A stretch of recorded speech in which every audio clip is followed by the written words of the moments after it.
अभी मैं पिछले दिनों यही पहना था और पत्नी के सामने खड़ा हुआ, मैंने कहा देख रही हो कितना खूबसूरत लग रहा हूँ, कहीं कहाँ देख रहे। मैं कहा कैसा लग रहा हूँ, बोली जैसे बतासे में फूटे टिड्डा घुसा हुआ। कि अपने जख्मों को आईना बनाया हमने। बुलाइएगा कामता माखन को, पीछे तक हाथ खामोश न रहे। अपने जख्मों को आईना बनाया हमने तुमको हंसता हुआ चेहरा दिखाने के लिए, और इतना आसान नहीं खुद का तमाशा करना, कलेजा चाहिए औरों को हंसाने के लिए। जोरदार तालियों से भाई कामता माखन। जब से हम लोग आए हैं, हाँ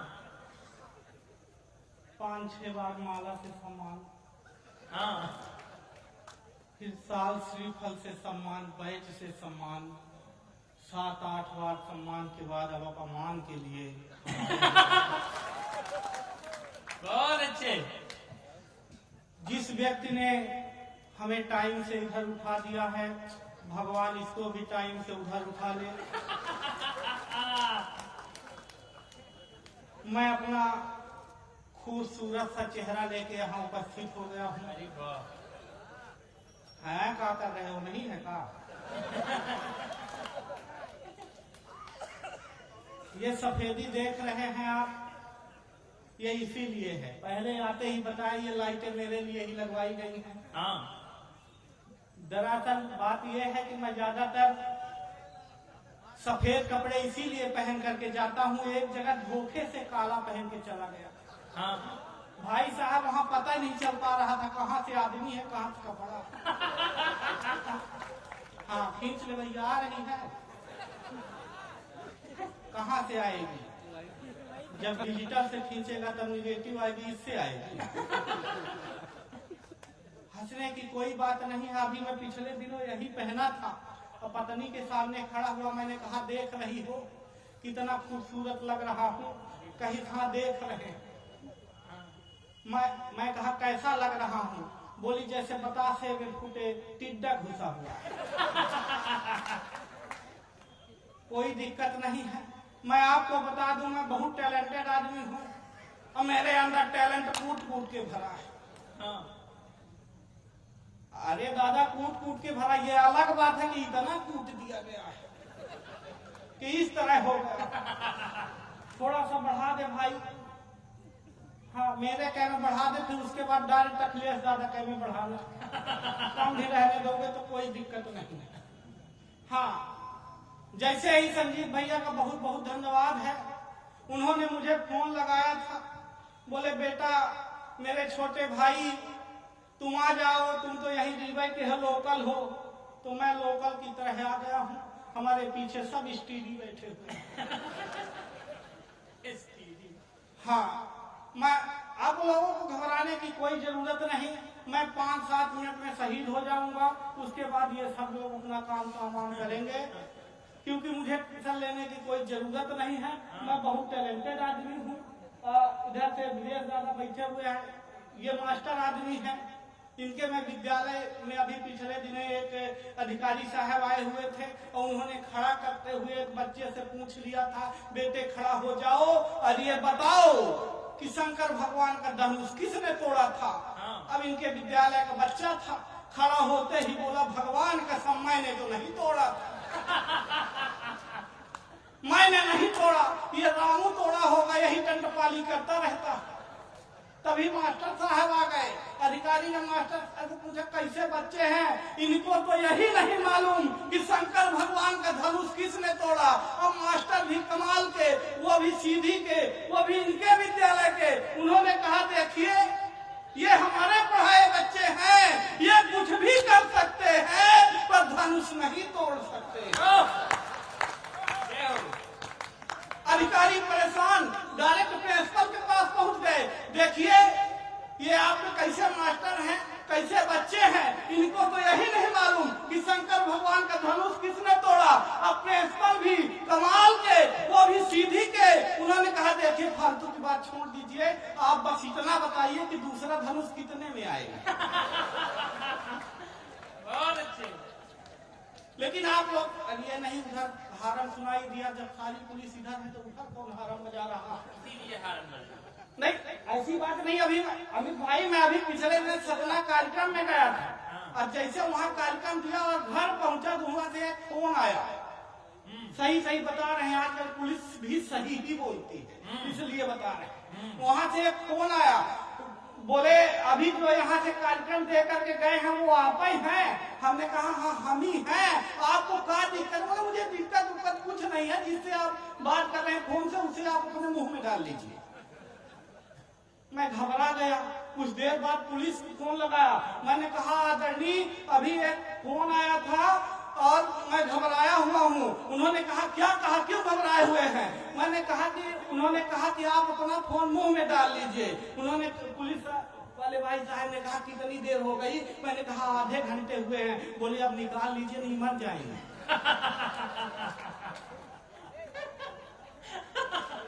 बढ़िया है काम। इतना सब सही होता है। आप लोग टेंशन लेने की कोई जरूरत नहीं। सारा टेंशन मैं अकेले ही लेकर के बैठा हूँ।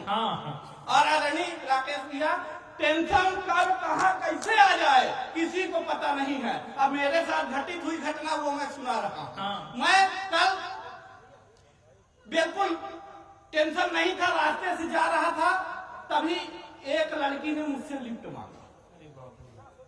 अब भाई साहब, मुझ जैसे खूबसूरत आदमी से किसी लड़की ने लिफ्ट मांगा, ये टेंशन की बात नहीं थी। कुछ हो गया रहा होगा। पर मैं बहुत अच्छा आदमी, मैंने उसे भाई साहब लिफ्ट दिया।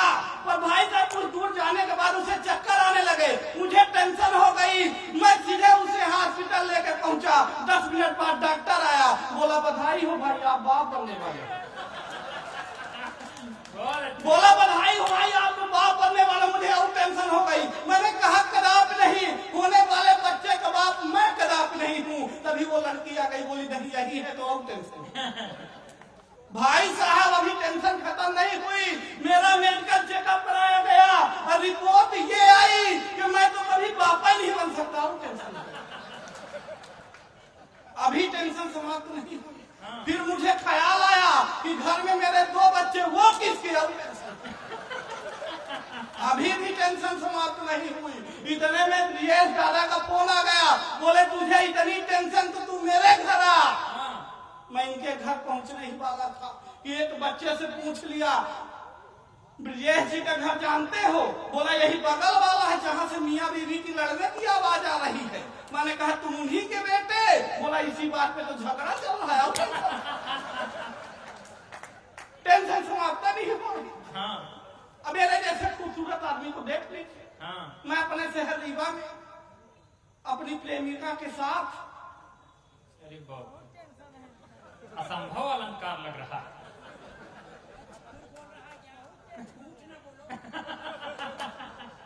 किसी को भरोसा ही नहीं हो रहा। मैं अपनी प्रेमिका के साथ सिरमौर चौराहे से जा रहा था। भाई साहब, पीछे से एक लड़के ने कमेंट कर दिया, देखो देखो आलिया जैसी लड़की है पर कालिया के साथ। भाई साहब, मैं कुछ बोलूं उससे पहले पलट कर उस लड़की ने ही जो जवाब दिया है, वो जवाब आपको अच्छा लगे तो मैं सिर्फ 1.5 मिनट के लिए फिर उसके बाद स्टार्ट हो जाऊंगा। स्वागत। उस लड़की ने क्या जवाब दिया दादा? उस लड़की ने कहा, जिसे तू कालिया कह रहा है ना, ये मुझे ऐसे नहीं मिला है। तो उसने पूछ लिया फिर कैसे मिला है? उसने बताया कि सालों तक पूजा पाठ जप तप किए मैंने, सालों तक पूजा पाठ जप तप किए मैंने, तब जाके मेरे लिए प्यार लेके आए हैं। दुनिया की नजरों में लायक न प्यार मेरा, फिर भी ये मेरे लिए यार लेके आए हैं। बहार लेके आए हैं, फुहार लेके आए हैं, फुहार लेके आए हैं, बहार लेके आए हैं, सावनिये वाली मनुहार लेके आए हैं। अब मेरे इस तप का तो यही परिणाम मिला, शनिदेव स्वयं अवतार लेके आए हैं। बहुत अच्छे, जय हो शनिदेव।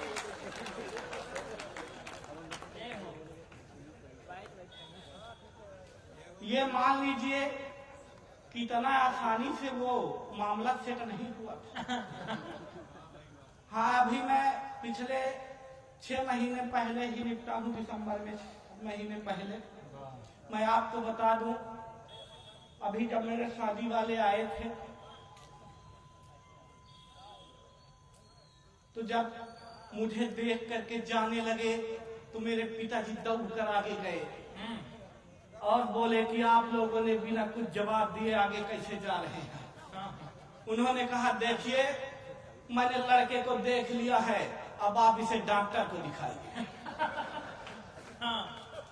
पिताजी ने कहा देखिए शादी ब्याह लड़की और लड़के के संबंध हैं, आप लड़की को दिखाइए।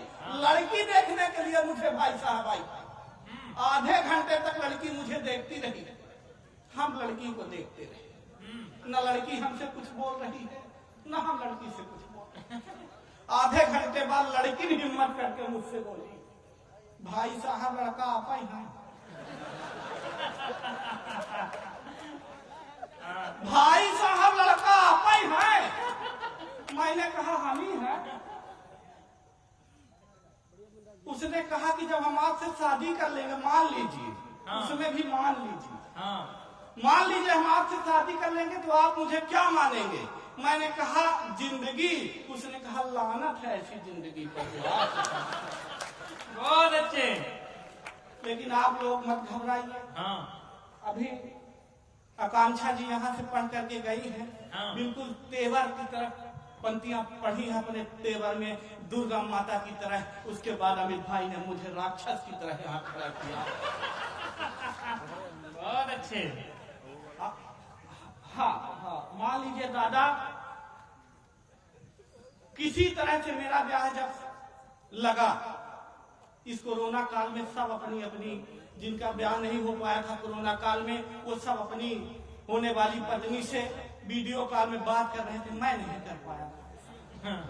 अब भाई साहब मान लीजिए वीडियो कॉल में कर देता और देख लेती जो टूट जाता तो क्या करना।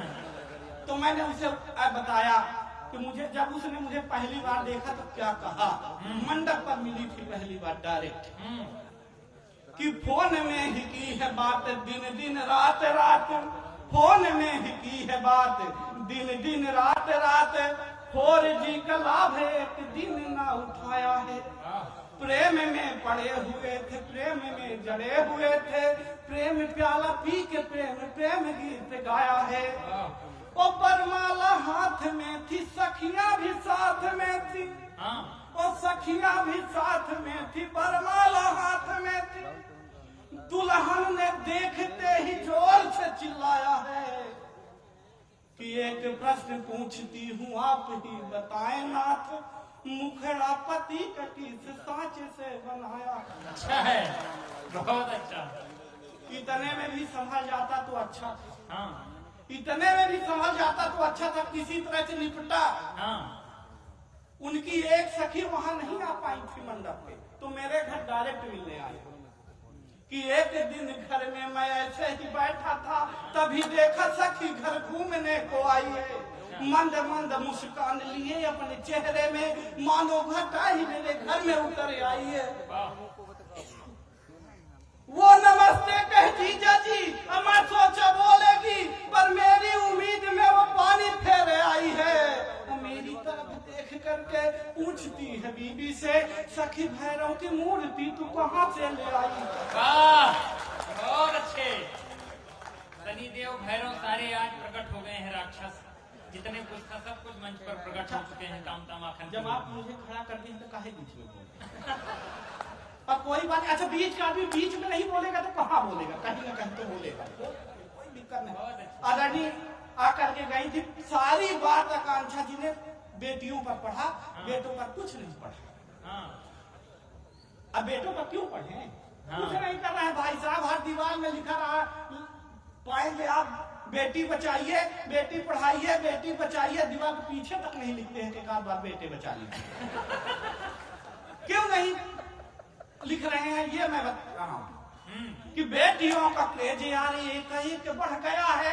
बेटे तो एक साथ चूल्हे में जा रहे हैं, बेटे तो माता पिता की नाक कान काटते हैं, बेटियों को घर की यार लक्ष्मी बता रहे। बेटी को पढ़ाओ यार, बेटी को बचाओ यार। मोदी जी भी आज बेटी बेटी गुणगा रहे। और मैं मानता हूँ बेटियां की गोल्ड मेडल ला रही, पर बेटे भी यार गोल्ड फेंक लेते हैं। बहुत अच्छे। न कुछ बोर्ड जुड़ा हुआ है, बहुत अच्छे। कुछ न कुछ काम कर रहे हैं, पर यह पीढ़ी किधर जा रही है। हाँ। मैं उन फिल्म दुनिया वालों से सिर्फ 1.5 मिनट यहीं पर हूँ और निवेदन करना चाहता हूँ। ये इतनी लंबी सी टीम है कि आज ये दुनिया किधर जा रही है, हम क्या बचाए। इन फिल्म दुनिया वालों से मेरा निवेदन सिर्फ इतना है कि तुम भारत को भारत रहने दो, तुम भारत को भारत रहने दो, नहीं से एडवांस करो जी। तुम भारत को भारत रहने दो, नहीं से एडवांस करो जी। तुम सिर्फ भारत के संस्कार बचा लो, न लुंगी डांस करो जी, न लुंगी डांस करो जी। शीला की ये भरी जवानी जान रहे हो तुम, ओए हनी सिंह पहचान रहे हो तुम।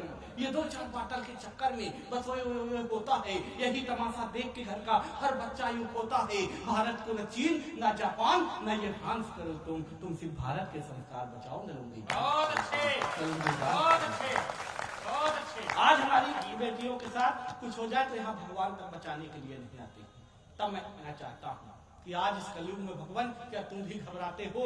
द्रौपदी रोज है लुटती, बचाने क्यों नहीं आते हो? तुमसे तेज जो मांगू न वो तुम तेज देते हो। अरे तुम खुद नहीं आते, दुशासन भेज देते हो। अरे तुम खुद नहीं आते, दुशासन भेज देते हो। तब कहना चाहता हूँ, आज सिर्फ 1.5 मिनट की एक रचना है। आज हमारे रहनुमाओं द्वारा आपने ये सुना होगा कि शहीदों की चिताओं में लगेंगे हर बरस मेले, शहीदों की चिताओं में लगेंगे हर बरस मेले। लेकिन मैंने तो नहीं देखा भाई साहब। तब मैं सवाल करना चाहता हूं कि आज उनकी कब्र में यारो खेल रहे हैं ढेले, आज उनकी कब्र में यारो खेल रहे हैं ढेले, आज उनकी कब्र में यारो खेल रहे हैं ढेले। किस शहीद की कौन चिता पर कहाँ लगे हैं मेले, किस शहीद की कौन चिता पर कहाँ लगे हैं मेले। जिसने अपनी आन बान से इस धरती को सींचा, जिसने अपनी आन बान से इस धरती को सींचा। सुनसान सा लगता है बस उनका वही बगीचा, रोती है बस बेबस पत्नी चुपके हुए अकेले। किस शहीद की कौन चिता पर कहाँ लगे, किस शहीद की कौन चिता पर कहाँ लगे हैं मेले। किसी ने अपनी आंख का तारा, किसी ने साथी खोया है, किसी ने अपनी आंख का तारा, किसी ने साथी खोया है। इन आंसू को अंदर रखकर फिर आंखों को धोया है। अरे जो भी मिलता इस सिस्टम में लूट रहे हैं चेले। अब किस शहीद की कौन चिता पर कहाँ लगे हैं मेले, किस शहीद की कौन चिता पर कहाँ लगे हैं मेले। कभी रखे थे तुर्बत में जाके सूखे फूल गए, कभी रखे थे तुर्बत में जाके सूखे फूल गए। 4 दिनों की चर्चा कर ली फिर कैसे ये भूल गए। अरे बहुत सहा है, बहुत सहा है, बहुत सहा है सरकारों को, कब तक इनको झेलें। किस शहीद की कौन चिता पर